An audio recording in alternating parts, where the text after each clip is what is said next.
ఈ శ్లోకంలోని మొదటి పాదం ఏమిటంటే దూరీకృత సీతార్తి, అంటే సీతమ్మ దుఃఖాన్ని దూరం చేసినవాడు.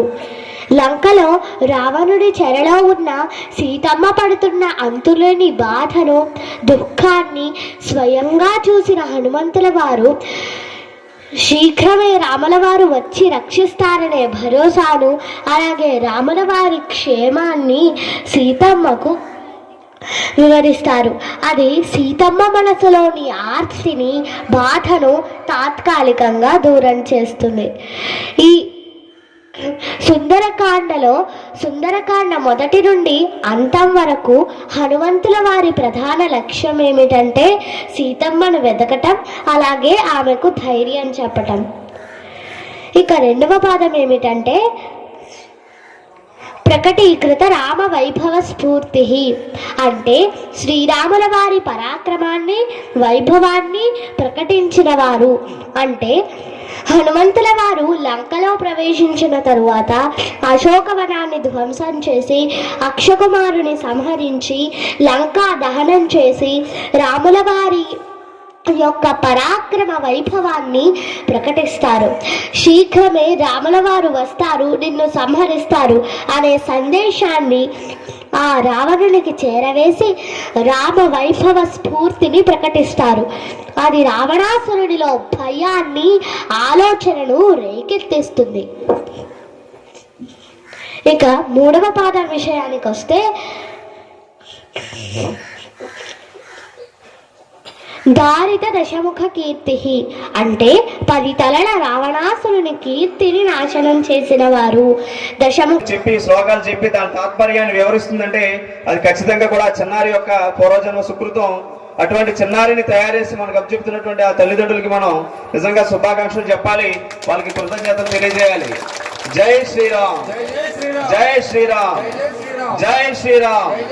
హర హర మహాదేవ, హర హర మహాదేవ, హర హర మహాదేవ. శ్రీ బృందావన విహారీకి జై, శ్రీకృష్ణ పరమాత్మునికి జై, శ్రీకృష్ణ పరమాత్మునికి జై. అప్పుడు కొత్త బంధాలు ఏర్పడవు, పాత బంధాలు కూడా క్రమక్రమంగా విడిపోతాయి. కర్మల్ని కాల్చేదే జ్ఞానాగ్ని. భగవద్గీతలో శ్రీకృష్ణ భగవానుల వారు చెప్పినట్లు యథైధాంసి సమిద్ధోగ్నిః భస్మసాత్ కురుతేర్జున జ్ఞానాగ్ని సర్వకర్మాణి భస్మసాత్ కురుతే తథా. అంటే మండుతున్న అగ్ని కట్టెపుల్లలను బూడిదగా చేస్తున్నట్టు జ్ఞానం అనే అగ్ని మన భౌతిక కర్మలనన్నింటినీ బూడిదగా చేస్తుంది. అంటే సమస్త కర్మల్ని జ్ఞానాగ్నితో భస్మం చేయగలవు అని. ఇది జీవ బ్రహ్మైక సిద్ధి. నేను కర్మలకు దాసుడిని కాదు, నేను ఆత్మను, బ్రహ్మస్వరూపుడిని అని ప్రతి జీవుడు తెలుసుకోవాలి. దీనికి గురువు చాలా అవసరం. ఆత్మ సాక్షాత్కారం కోసం జ్ఞాన మార్గంలో నడిపించగలవారు కేవలం ఒక్క గురువు మాత్రమే. తద్విద్ధి ప్రణిపాతేన పరిప్రశ్నేన సేవయా ఉపదేక్ష్యంతి తే జ్ఞానం జ్ఞానినస్తత్వదర్శినః. అంటే ఆత్మజ్ఞానానికి మార్గదర్శి ఎలా ఉండాలంటే ఆ ఆత్మజ్ఞానాన్ని అనుభవించి సాక్షాత్కరించుకున్న వాడే ఉండాలి.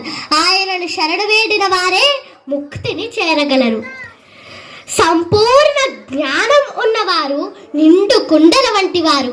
ఉదాహరణకు భీమవరం మండలం నుంచి ఉన్నారంటే అమ్మాయికి అందరూ కూడా ఆశీస్సులు అందించాలి. మన కర్తవ్య ధోరణితో తల్లిదండ్రులు కూడా ప్రోత్సహిస్తున్నటువంటి వారికి కూడా ప్రత్యేకమైన ధన్యవాదాలు. ప్రజల తరఫున, గ్రామ ప్రజల తరఫున, రామాలయ కమిటీ సభ్యులందరూ కూడా సన్మానం ఆవిడికి ఆశీస్సులు అందజేయవలసిందిగా కోరుతున్నాం. తల్లిదండ్రులకు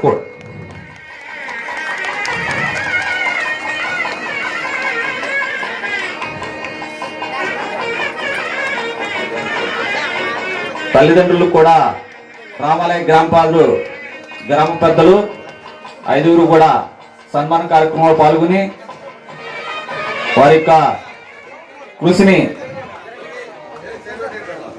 ఈ రకంగా తీర్చిదిద్దినటువంటి చిన్నారి తల్లిదండ్రులని అభినందిస్తూ వారికి గ్రామ ప్రజల తరపున అనాకోడేరు సంఘ మండల RSS తరపున అందరికి కూడా ప్రత్యేకమైన ధన్యవాదాలు తెలియజేస్తూ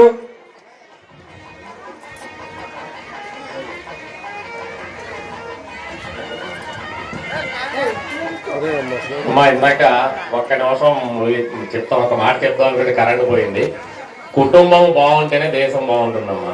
కుటుంబానికి మూల పురుషుడు ఎవరంటే స్త్రీ మాతృమూర్తి. ఎవరైనా పురుషుడు కూడా ఉన్నారు కాబట్టి ప్రతి వారము